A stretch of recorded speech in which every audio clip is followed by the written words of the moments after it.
Welcome. I am Emily Cranwell, a member here at UUFE, and this morning I am joined by Bran Lennox. Our speaker, Bran, finds the sacred in the wonders of the natural world and the gifts that music brings to life. A queer and non-binary minister, they seek to explore new ideas of the divine. They believe in the healing power of compassion to bring needed growth to our world's realities around justice and equity. Bran has recently completed the process of becoming a fellowshipped UU minister and is eager to discover where their path of service will lead them next. They were ordained just 1 week ago in Malden, Massachusetts. They served as music director before attending seminary. So congratulations and welcome to Bran.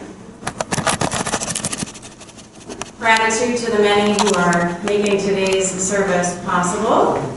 I believe our tech is all up and running, so thank you to Bozena, especially today. We are an intentionally welcoming community and invite you to be a part of it.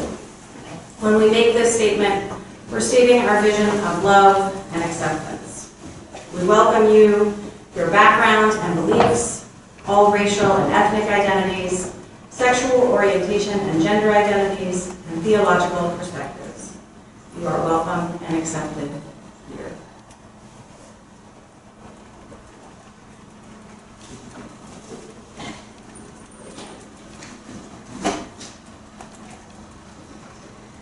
I offer us these chalice-lighting words this morning as I invite Emily to help light our chalice. These words were written by Katie Gelfand. We light our chalice as a symbol of gratitude as we celebrate the abundance of our lives together. In this sanctuary, we harvest bushels of strength for one another and offer our crop with the hands of compassion and generosity.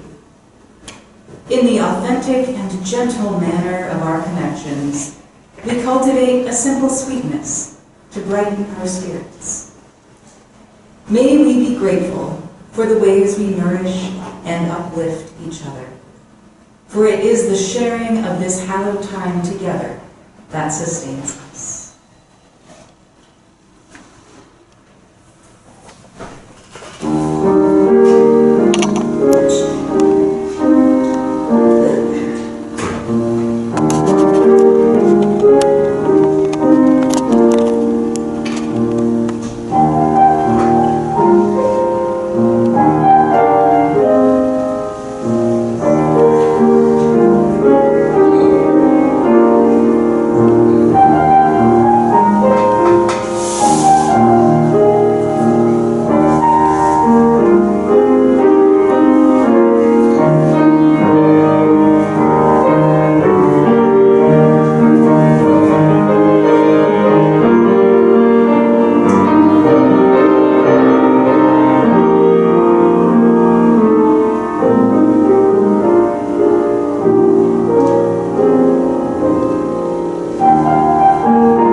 And with the gift of that beautiful music in our hearts, I invite you now into a time of meditation.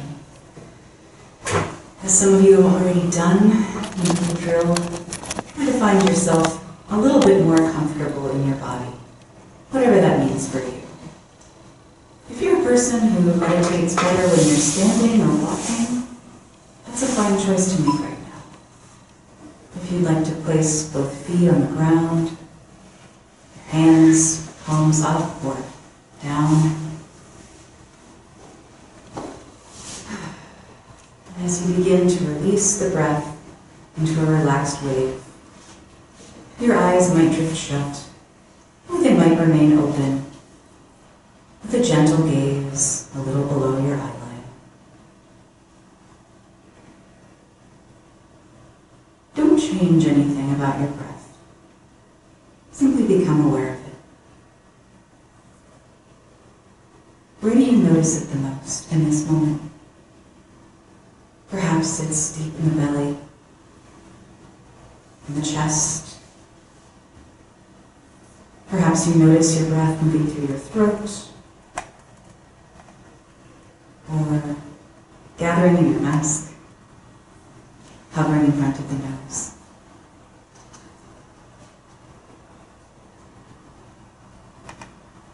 Become aware of other sensations as well. Your contact with the seat under you, the ground near your feet. Sometimes it can be challenging to become aware of our bodies if we're in pain, if we're restless, feeling other discomfort. Try to notice those things and hold them without judgment.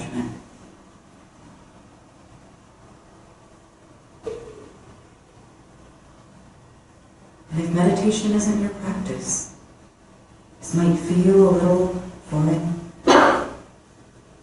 That's okay too. Soften your heart. And even if the cueing doesn't follow, just listen.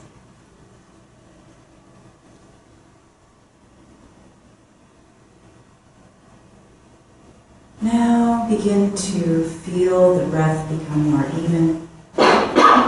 See if it can become a slow rolling wave, all the way from the depth of the center of your body, up towards your nose or mouth, and back in. Softly in, softly out.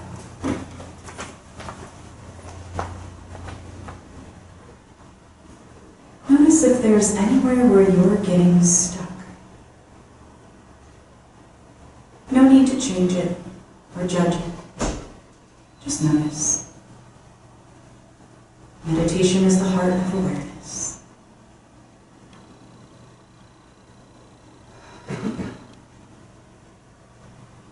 And now I'm going to ask you to imagine a couple of things. And in this relaxed state, we're going to continue noticing. Notice if anything in your body, or in your mind, or in your heart, changes when you hear these phrases.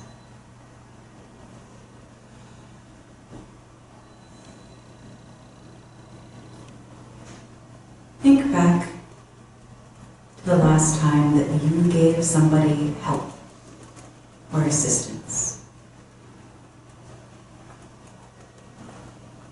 Doesn't need to be something big. Could even be holding the door for somebody.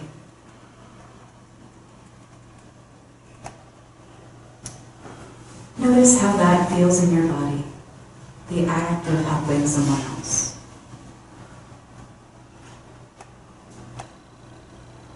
Hold that emotion gently and any thoughts that come with it. For just a couple of breaths. And then with another breath, let that feeling go. And return to a quiet hum.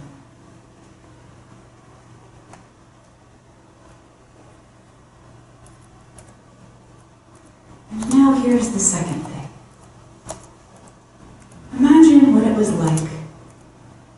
last time you needed help, the last time you received help.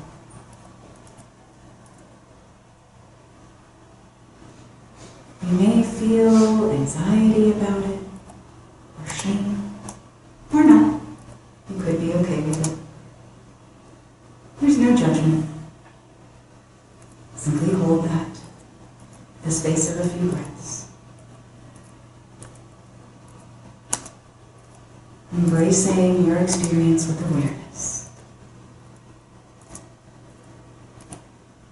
And when you've looked at all sides of that experience, gently let it go. And come back to the breath. That slow wave rolling down into the depths of the center of your body. And then out through the nose and the mouth.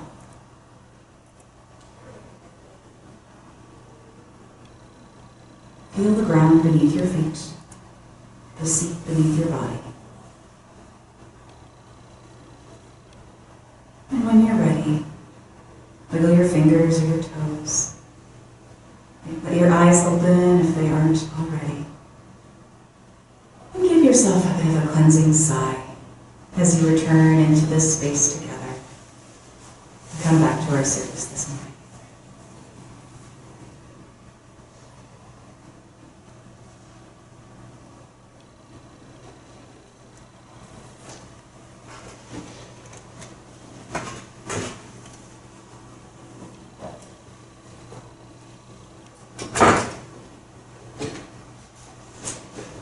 As we do each week, we will take a moment to share what is in our heart.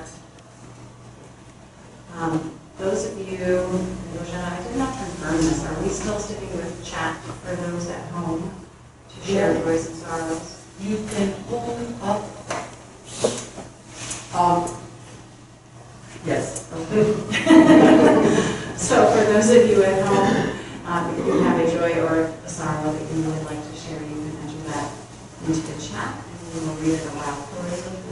Those of you here in the sanctuary, as you feel moved, you may come forward to this microphone over here to share your joy or sorrow. I will light our first candle this morning, just keeping in mind our ongoing pandemic that we continue to live through.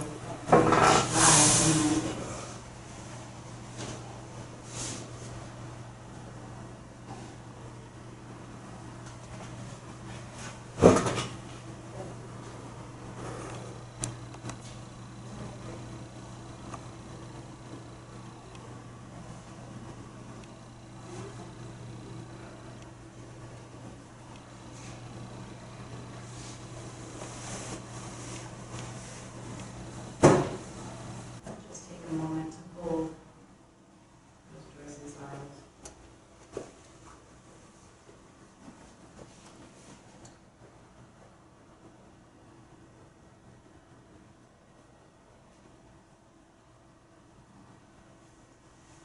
Those joys and sorrows that have been shared and those that remain in the sanctuary of our hearts, we are grateful. Amen.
Well, good morning, everyone. It's really wonderful to be here, meeting all of you today. And as Emily mentioned earlier, I was ordained a UU minister a week ago. I am incredibly grateful for the vast grace which has carried me through this path so far. And all the more grateful because life wasn't always like this for me. Going to start off today by telling a personal story that starts in a very different chapter of my past. The year that I lived in New York City, I was so poor that I couldn't afford a cup of coffee. I was lucky. I was housed, thanks to an arrangement with a loved one. And I rarely went hungry, thanks to a steady diet of scrambled eggs on toast. Every 2 weeks, I would splurge on a $6 cut of meat. I cleaned the apartment and fed the both of us, and in return, I had a safe place to stay for free. I had just escaped from one of those types of relationships that we'd rather forget than talk about. And I got on the train to Manhattan with one large suitcase and my safety and not much else. Every week I lived in New York City, I'd drop off more job applications for minimum wage jobs. And every week passed by without the phone ringing. I made a little bit of cash doing spare work here and there, and it allowed me to survive. But one week I made a mistake. I went to a free event with a friend, and when I arrived, I discovered that there was a $2 coat check that was required. Those $2 meant that my wallet was empty when I tried to get on the subway in the morning. That day I walked 8 miles to my support group meeting. Around mile 5 of this journey, someone on the street approached me while I was waiting for the walk signal. And they asked me for spare change. I put my hand in my pocket, smiled, and handed her my last 85 cents. I had a rule for myself, you see. If someone asked me for help, give it. It's an act of faith. It's an act of laughing in the face of scarcity, because that sense of scarcity could have stomped my soul into the dirt if I had given it one iota of credence. So what did it feel like to be that poor and give someone money? Sometimes it reminded me that I was still part of the world, part of the great continuum of giving and receiving that connects us all. Sometimes it reminded me that there were plenty of things that I valued more than money. And sometimes, if I'm fully honest, it gave me a reassuring sense of superiority. There is still someone I can pity. There's someone below me on the food chain, someone who needs me, and I have the power to help. That last feeling is not a particularly generous one. In fact, I would not claim that I was being a particularly good example on the days that I shared my pocket change just to feel like I wasn't the poorest person in New York City and walked away feeling pretty smart. A hard truth that I've come to learn is that trying to do good things with a bad attitude often results in doing something that is overall harmful. What I'm saying is that giving matters, but how we give also matters. Have you ever received a birthday gift from someone which originally really excited you? Whatever it was, a concert ticket, a beautiful orchid, a new bicycle, a stylish watch. It was definitely what you wanted, and perhaps something that you had asked for. But then the person who gave you this gift behaved in a way that ruined it. Perhaps there were unspoken expectations attached, or perhaps they seemed to think that the gift absolved them from being accountable for some sort of bad behavior. With the right attitude, generosity is a great and appreciated thing. With the wrong motivations, however, generosity turns sour. I believe the right attitude for generosity boils down to the desire to make someone's world a better place. And when we recognize our interconnectedness, that means making choices that make stronger relationships. There's a theory that you might have heard about respect, and it goes like this. There are two definitions of respect. One definition is the respect of equality, knowing that you and another person both have immeasurable worth, and treating each other as such. Expecting this kind of respect, the respect of peers, can guide us to hold our own needs in balance with those of others, while recognizing that we're all different. Now the other kind is the respect of authority. This is the kind that demands to be addressed by sir or madam, the kind that sees it as rude to be questioned, the kind that demands a closed-mouthed compliance. Expecting this kind of respect is all too often seen as a reasonable explanation for violence, from a smack on the mouth from a parent to a taser dart from a police officer. It's justified. After all, they need to learn some respect.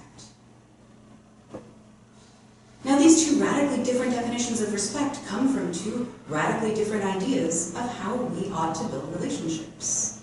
So when we're called upon to be generous, it's a good time to ask, what kind of relationship are we building? Hierarchical or mutual?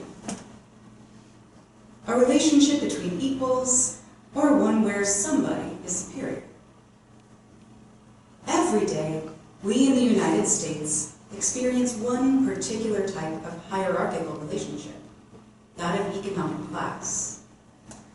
Think of the terminology that we use: higher class and lower class. Successful people are social climbers. The people on top are the super wealthy. The people on the bottom are the working class. The ones who have nothing are even lower than the low. They're almost out of the picture altogether. It's no surprise that in this sort of cultural context, donating capital resources is a unidirectional act. But wait, that sort of status is earned, right? After all, the people making all that money did so by working hard. Giving money to the poor is a fundamentally selfless act, sacrificing some of that hard-earned capital for those who don't even bother to clean themselves up and get jobs, right? There's only so much you can expect people to give up. If they worked so hard, they deserve to enjoy the fruits of their labor. Maybe if people living on the street would spend their money on a good suit and a haircut instead of vices, they could pull themselves up by their bootstraps. I'd like to share with you now what 7th grade teacher Joseph Capehart has to say about that. And this video, I have to warn you, it goes very fast. It might be hard to catch everything that he says, but I think it's important to hear it in his voice, and then I'll lift up some of what he says afterwards. Give me a moment, and I will share the screen with those who are on Zoom.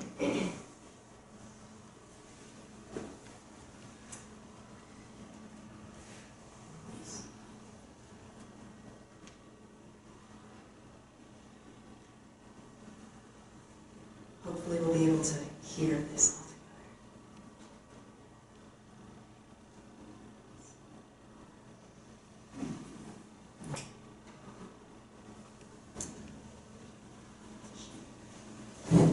I'm going to try this one different way, and then I'll have to just summarize. Nope.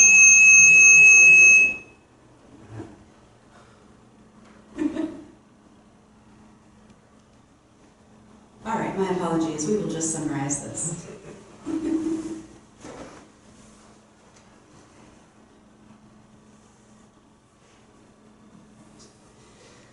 All right. Let's reemphasize these points. History matters. Policy matters. Other people's perceptions and actions matter. Sometimes we're purposefully hindered from being successful by people who would rather protect what they have or acquire more than consider the good of their neighbor.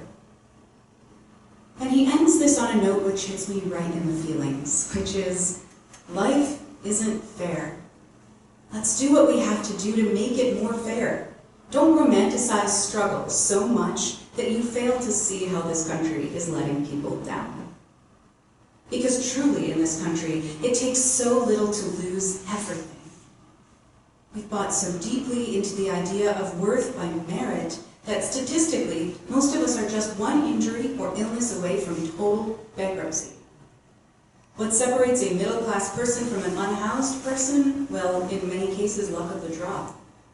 Circumstances of birth, neurotype, physical ability, upbringing, age, race, gender, appearance, country of origin, all have far greater impact on someone's economic prospects than any choice a single person will ever make in their lives. So when it comes to the things that we have agency over, there's fundamentally very little difference between the CEO and the sandwich maker. And one of those few things that we actually do get to control is how we choose to be in relationship with each other. When I was in seminary at Meadville Lombard Theological School, former President Lee Barker was often paraphrased by the student body in regards to choices. He'd say, would I rather be right or would I rather be in relationship? I think there's a lot to chew on in that idea. Would I rather be right or would I rather be in relationship?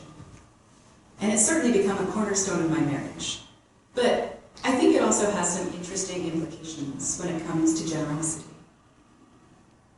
Thinking arbitrarily, charity is right. I won't argue with that. Charity is a good thing to do. But if we have a choice, what puts us in relationship? What is even better than the rightness of charity? One relationship-building alternative is mutual aid. Radical activist Dean Spade breaks it down like this. With charity, the members are donors. In mutual aid, members are the people participating in making the decisions. Charities tend to get run by professional teams and in closed board meetings, while mutual aid projects are run transparently by volunteers interested in each other's survival. Charities follow the rules laid down by existing, flawed, and inequitable power structures. Mutual aid projects, on the other hand, rely on unregulated sources of capital and voluntary labor. Charities help people conditionally, in a way that enables survival or mobility within the existing system, whereas mutual aid projects distribute resources without expectations or conditions while working to restructure the social landscape and flatten hierarchies. In a mutual aid context, everyone is expected to participate in both giving and receiving. It's very difficult to see oneself as more or less important than another person when you are both taking home food from the same pantry. Now, another big alternative to the charity model is looking at privilege as a responsibility. It's kind of like saying, I was blessed with a voice that loves to sing, so when singing is asked of me, I say yes. Some folks were blessed with enough capital resources to help change the world. So when you have the opportunity to make change, it's time to say yes.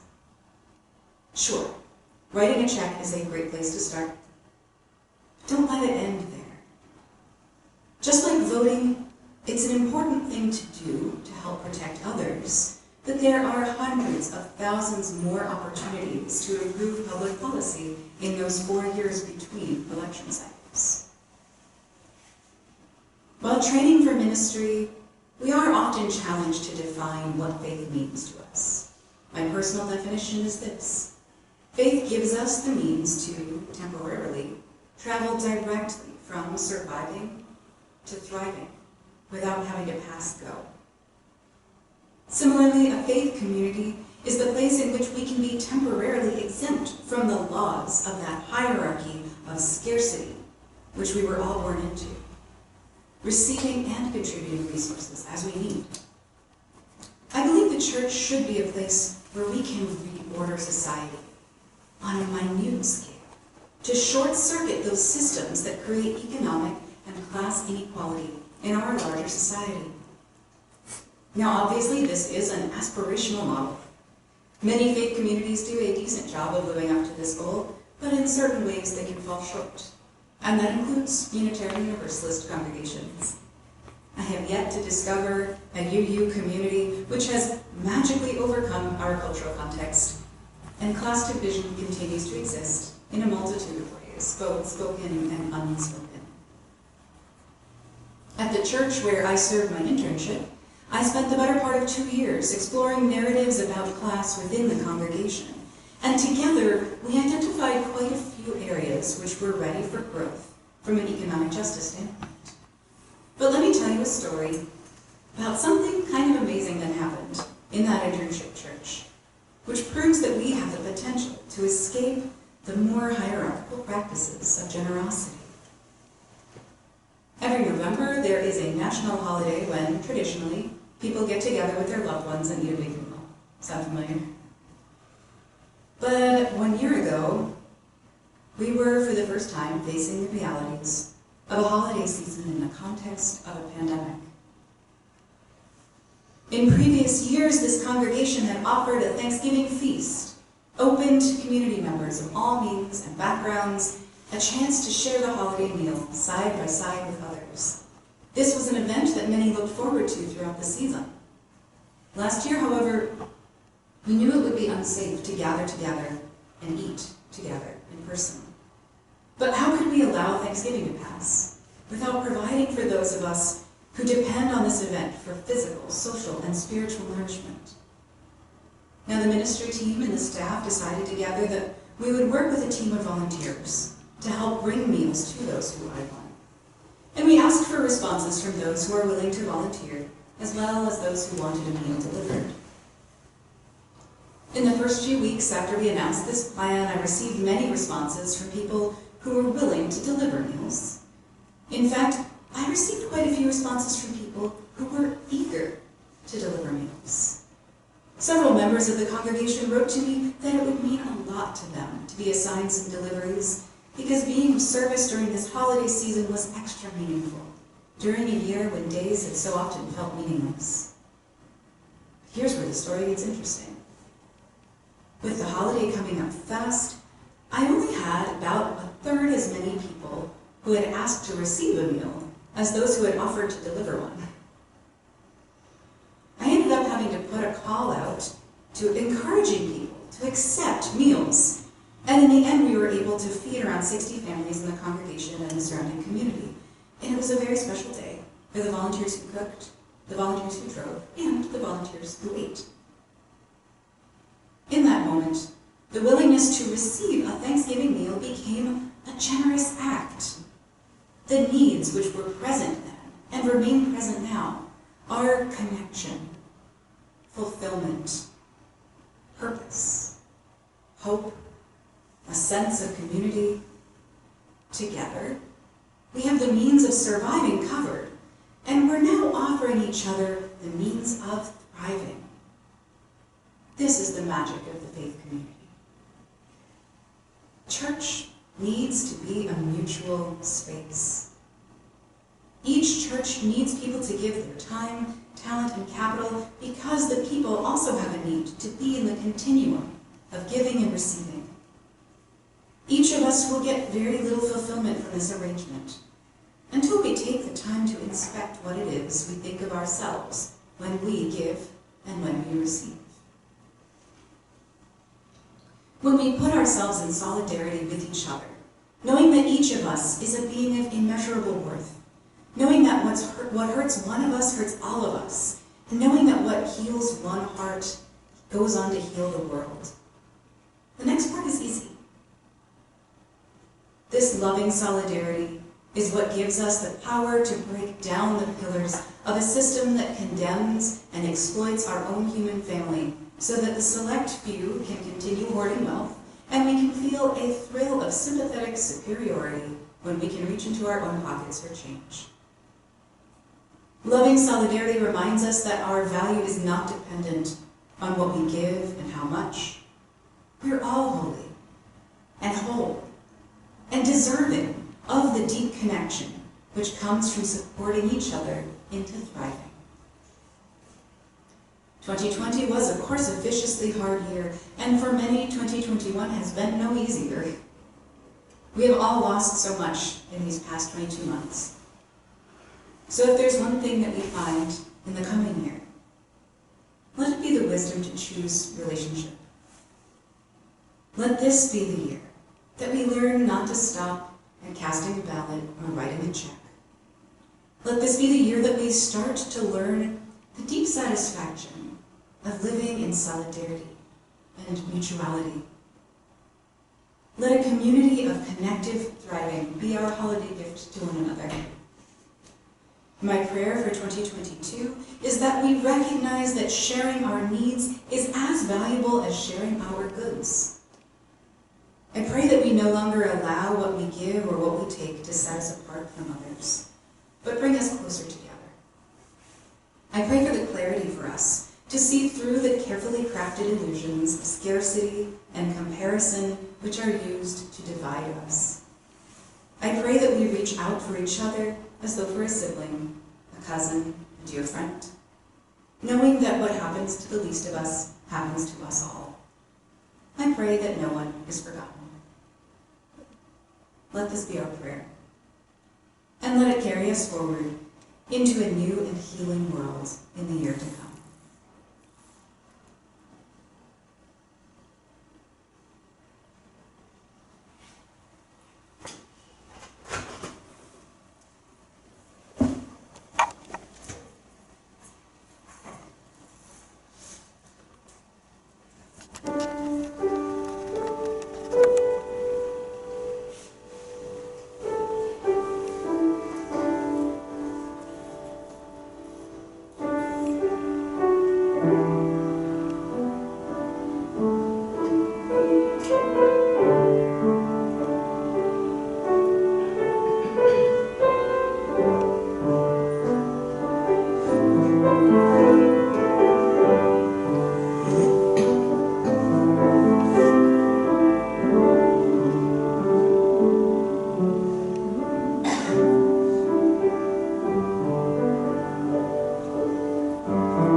Good morning, I'm Jean Ryan, a member of your Board of Trustees. In celebration of the winter solstice and the holiday season, we will be hosting a caroling around the fire event at UUFE on Tuesday, December 21st from 6:30 to 8 p.m. We will join our voices safely outdoors. We will provide the lyrics, bring yourself, the camp chair, and your holiday spirit.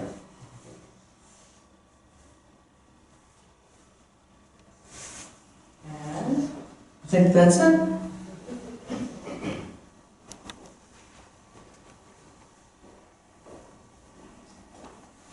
And I'll ask for Emily's help extinguishing her chalice as I read our benediction today. These words come from artist Amanda Palmer, who says, "Asking for help with shame says, 'You have the power over me.' Asking with condescension says, 'I have the power over you.' But asking for help with gratitude says, 'We have the power to help each other.'" Go in peace.